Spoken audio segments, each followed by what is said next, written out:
Robert Louis Stevenson's The Strange Case of Dr. Jekyll and Mr. Hyde. And I know there's a recent film version of that out. Okay. Other famous works include the stories of Edgar Allan Poe, and one of them is included in the story. Has anyone read ever The Telltale Heart? Okay. Homework reading. You have to download and read The Telltale Heart.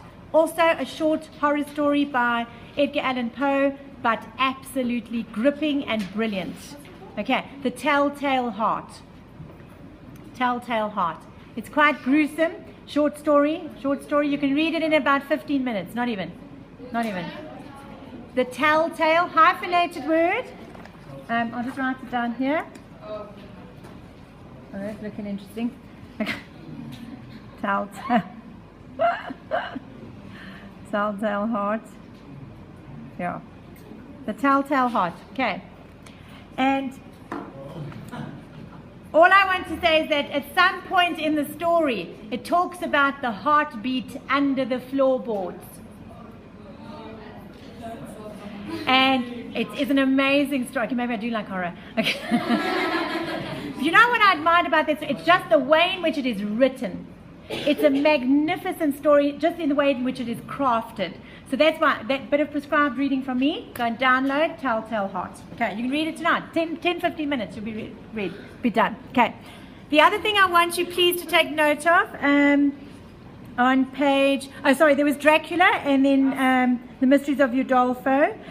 The basic elements, learn these because you may have to respond to them in a text, in an academic discursive essay. Okay. The basic elements of the Gothic novel, right?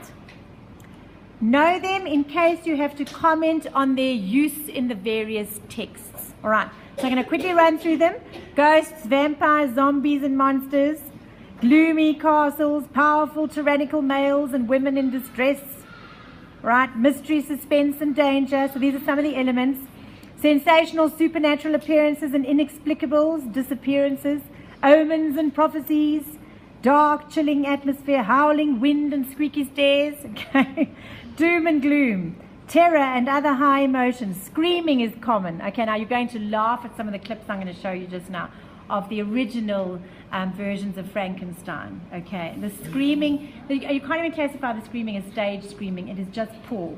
It's just very poor, very poor. Okay, very bad acting, that's all it is. Say again. No. Okay, this is a good question. Listen, guys. Listen, please. Nishan is asking me, learning these basic elements, would that not be rote learning? No. Rote learning is stocked phrases. Okay. These would be facts. This is factual, theoretical. It's theory. It's theoretical information that you would be able to use to substantiate. And then give an example of where it's being used. Because they could ask you to include a discussion on any of these elements, and you must then know what they are. Okay. And lastly, madness and a fascination with scientific experimentation. Now, having read the excerpts from Frankenstein, would you not say that those passages fall into all of these categories? Every single one except for we've got the monsters. Yeah, all of them. Okay, so we don't have ghosts and zombies, but we have the monster. Okay, all right, cool. Okay, now the next thing I want to do, please turn to page 16. Page 16. All right. Everyone on page 16?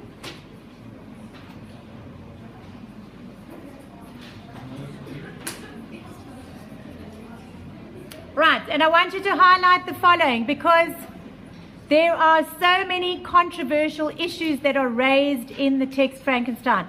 I think you've read Frankenstein, okay? Yeah. Who else has read the entire text of Frankenstein? You have. Delia has. Okay, Michaela has. Cool. All right. Okay. And I know you said you enjoyed it thoroughly. Okay, it was really engaging. Okay. Very well written. So where it says synopsis, I just want to read that short section to you. Frankenstein, published by Mary Shelley in 1818, is the tale of scientist Victor Frankenstein. And this dispels the myth There are very few people who on this earth who realize that Frankenstein is not the monster, but perhaps he is. That is what we need to question. Because is Dr. Frankenstein not just as much of a monster as the monster he creates? And that's the question, if I was setting an exam, I would set for you to answer. Okay? Because what is Dr. Frankenstein doing? He's playing God. Okay? Which makes us, so what I'm trying to show you is how this story, or this novel, is still pertinent in today's day and age. If you think of things like cloning, that's not exactly what that's Frankenstein. We're playing Frankenstein. When we start cloning body parts and livers and kidneys and whatever. But of course there are benefits and drawbacks to everything. So we know what the benefits are, but clearly in Frankenstein, in this story, we see what the drawbacks are. Okay. So I want you to just read it from a very informed perspective. Okay. I don't want you to be looking at Frankenstein going, who's the goody, who's the baddie, because this author, Mary Shelley, actually manipulates you so well. Because at the beginning, you're going, the monster's the monster. And at the end, you actually, and that's one of the questions we need to ask today is there some sympathy that we have for the monster at the end of these passages?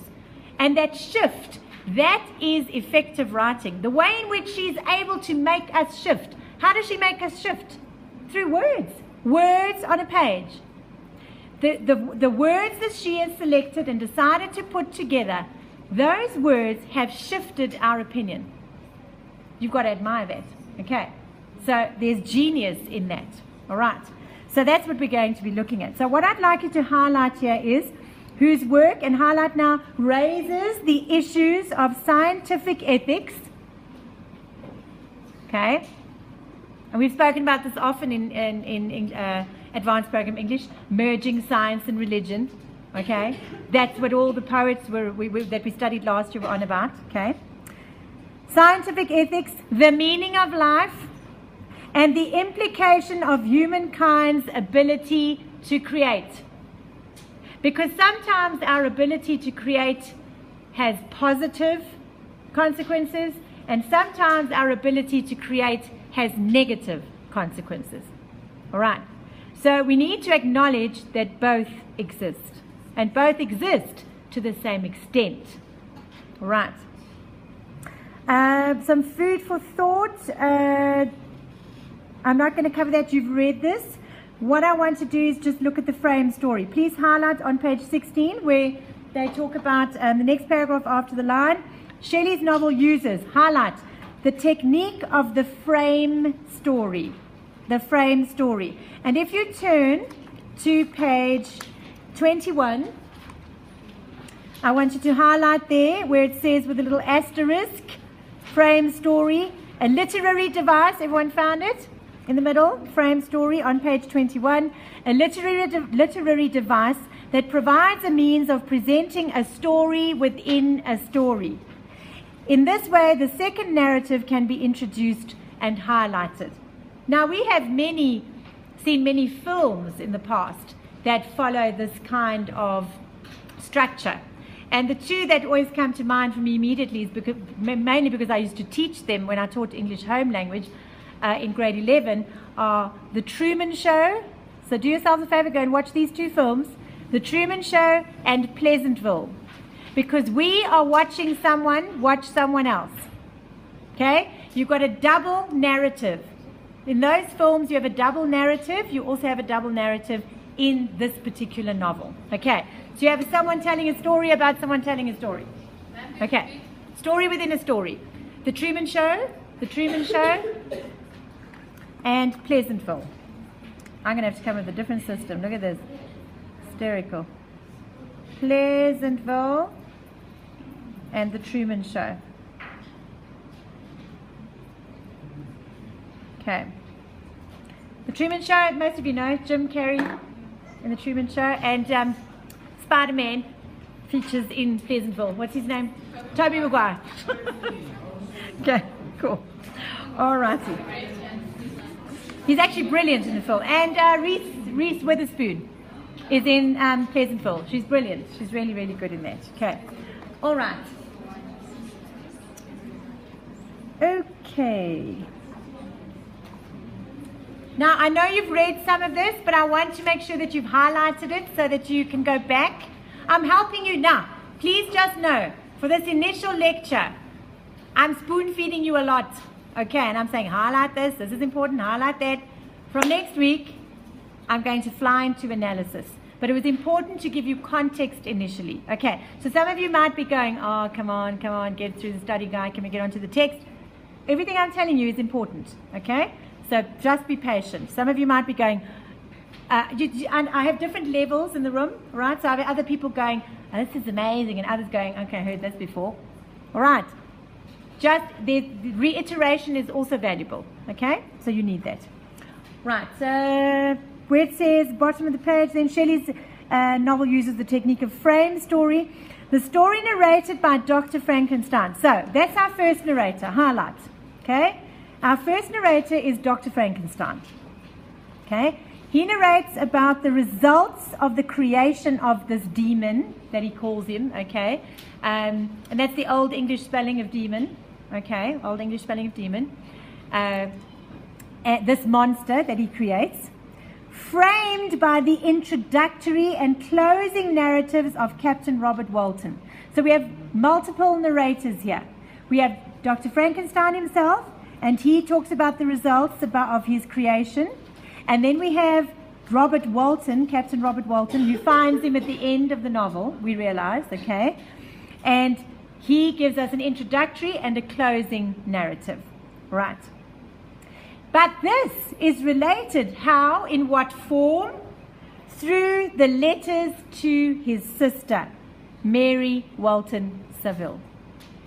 Right, so do you see what a multi-layered text it is? Right, you can get quite confused when you're reading it initially. Okay. So in the 4 introductory letters, Captain Walton tells of his failure as a writer, highlight, his failure as a writer. So he feels, I'm sharing this with you, but I really can't write. Okay. He shares his hope of becoming famous through exploring the Arctic regions, an expedition which will also fulfill his desire of increasing his scientific knowledge. So that is his link with Dr. Frankenstein. What Robert Walton and Dr. Frankenstein Victor Frankenstein have in common is the scientific knowledge. That is what links them. Okay, and you can, that's where there's overlap, that's where they share that set of values. Okay. In the 4th letter, Walton tells of his crew's sighting of a dog sled carrying a monstrous figure across the snow and ice-laden environs. The crew then rescue the emaciated and almost frozen Dr. Frankenstein, who's been pursuing the figure on the dog sled. As Frankenstein recognizes something of his own ambitious nature in Walton, highlight that, it's important. You see how we're linking? Compare any time there's information given to you about comparing and contrasting a character or plot or narrative, you need to make sure that you take note of it. Okay. So he recognizes something of his own ambitious nature. Right. He shares his story with Walton, and that's how we realize it becomes encapsulated in the novel in that form. Okay. In an effort to warn him about the dangers, highlight this, of disrupting the natural order of life through trying to play God. That's one of the main themes of these pieces. Disrupting the natural order of life through trying to play God. Okay. And that's why I mentioned to you earlier, cloning is something that is rife in society now. Is it good or is it bad? It's both. It's both. It depends on the intention. Okay. So we need to look at the intentions of Captain Walton. We need to look at the intentions of Victor Frankenstein and then take it from there. Okay. At the end of Frankenstein's story, Robert Walton resumes the role of narrator and concludes the tale of Victor Frankenstein and his gigantic demon creation. I'm going to stop there, okay? And what I'd like to do now is play you 3 clips about Frankenstein. I'm going to see if I can just set it up here effectively.